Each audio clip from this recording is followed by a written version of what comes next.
The 22nd annual gathering of the Juggalos was by far the most disgusting, depraved, and beautiful exhibition of the human spirit that I've ever seen in my entire fucking life.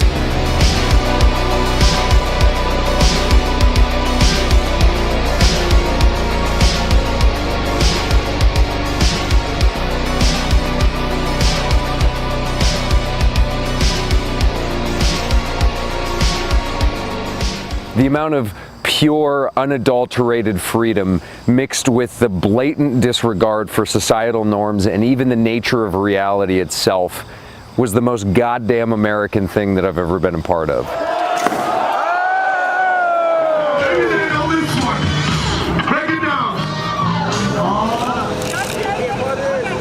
I saw the bag of nacho cheese that hit this car sail through the air from that side. The festival started on Wednesday, August 3rd, 2022. I got to admit that I was pretty nervous, mostly because I was a part of numerous Facebook groups in the preceding weeks all about the festival, and I saw posts and comment threads full of juggalos and juggalettes alike boasting about the insane things that they had either seen at previous gatherings or engaged in themselves. Posts like LSD water balloons being thrown randomly at people. Posts from pregnant juggalettes who were worried about being dosed unknowingly. Other juggalettes who were giving advice to the other pregnant juggalettes. There were juggalos who were posting publicly about their foot fetish in absolutely excruciating detail. There was one post that I saw of somebody asking about the craziest thing that people had been hit in the face with at previous gatherings. Some of the responses included turkey legs, mayo and hot dog potato launchers, an unopened can of beer. Granted, I mean, it was a free beer. He had a good point. A ball of barbed wire straight to the dome. A whole human being that broke somebody's neck. Not to mention that a day before the gathering, I got word hot off the Facebook news presses that a porta potty had already been lit on fire. So yeah, I was pretty fucking nervous. After I drove 18 hours from Denver, Colorado to Legend Valley, Ohio, I parked my van, I got my wristband, I got my amulet, and I went into the festival. And within hours, my fears began to dissipate.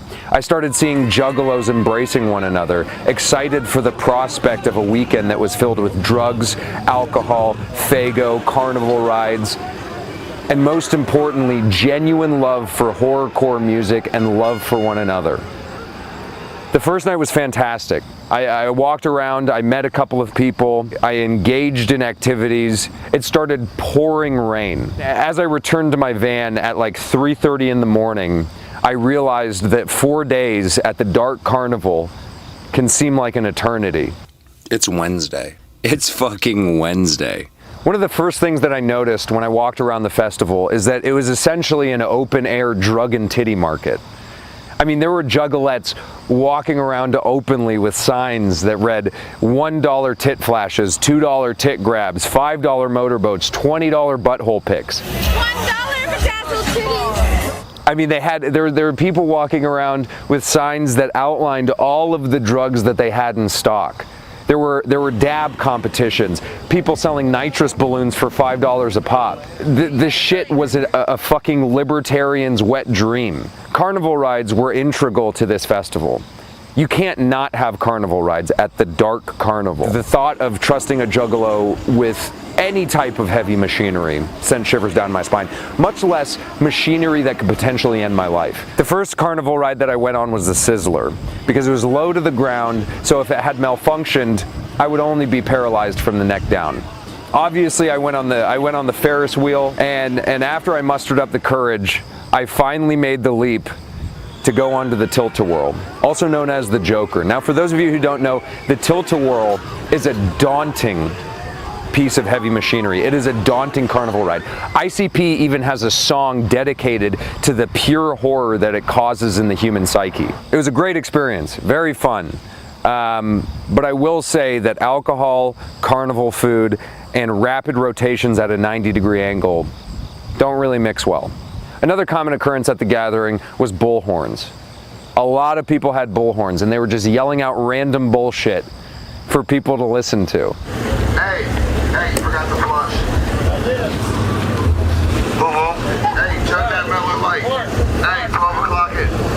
About a week before the festival, I saw a Facebook comment regarding spinning the wheel. I didn't know what it was, but as I soon found out, spinning the wheel is an unofficially mandatory carnival game if it is your first gathering.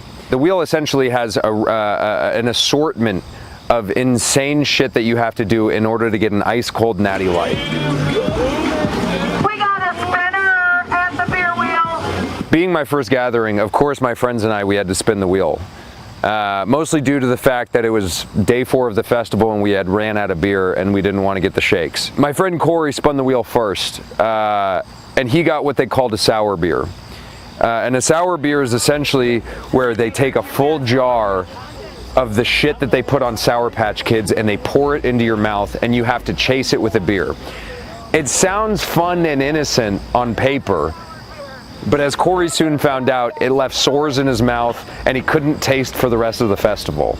Of course I had to spin the wheel because it was my first gathering, and the guy before me had to shoot a bottle rocket out of his ass, so I was pretty nervous. I got a dry beer, and a dry beer is essentially the same thing as a sour beer, except instead of sour sugar being poured into your mouth, they just pour baby powder. And I'll tell you what, it wasn't that bad. The lexicon of this community is an integral part in keeping it alive.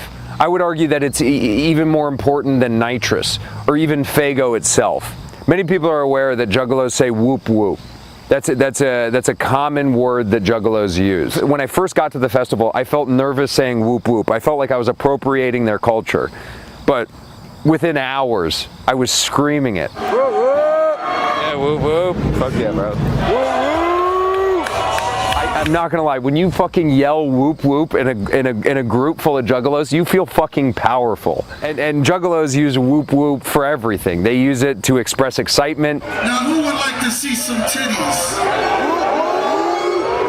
They use it to identify with each other. That motherfucker right there. He's as American as it gets. They use it to say goodbye. Whoop, whoop, whoop. Family is an extremely important word to Juggalos. It's how they describe their community. And they were more of a family to me than my actual family. Like acceptance and family. Family and familial love. It's how they describe the love that they have for one another. Hell, they even chant it when they're on the tilt-a-whirl. I couldn't forget the true reason that I was there. I wanted to find out what the most American thing about Juggalos was. It's the fact that they don't give a fuck about much of anything, but they care about everybody and treat them like family. Fuck you attitude. Yeah, the fuck you attitude. That's perfect. Fuck, probably drugs. Goddamn, look at them. I mean, that's the American embodiment right there. Do whatever the hell they want to, what feels good.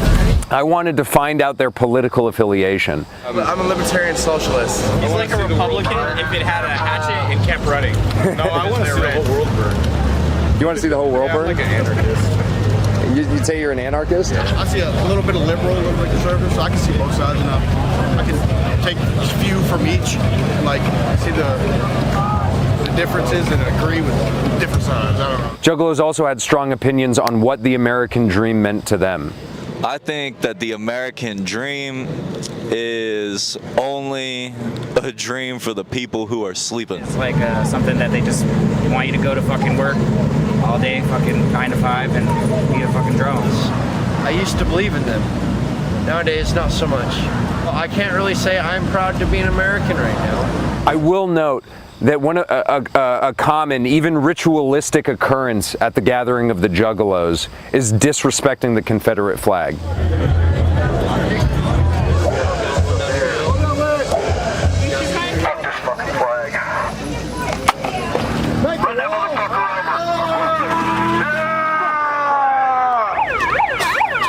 The socioeconomic status of Juggalos oftentimes is not great, and Juggalos are predominantly white, from what I've noticed. And so the Dark Carnival, the Juggalo community, offers an alternative to extremist right-wing ideology. I grew up in a small, racist, bigoted ass town. It's like nice to be Juggalos, man. Because I heard fucking rebel flag and like chicken hunt with the rednecks and shit. That's how I fuck with it. So you fuck with Juggalos because they're anti-racist?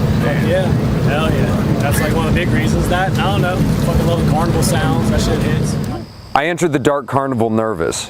I didn't know what to expect. I didn't know if I was going to get a water balloon full of LSD straight to my face, or a ball of barbed wire to the back of my head, or if a porta potty that I was shitting in would be lit on fire. But as I experienced the genuine love that Juggalos have for one another, I became entranced with this community. This festival was the epitome of freedom. It was the American dream incarnated in its own special way. And the best part of it all is that the dark carnival will never die.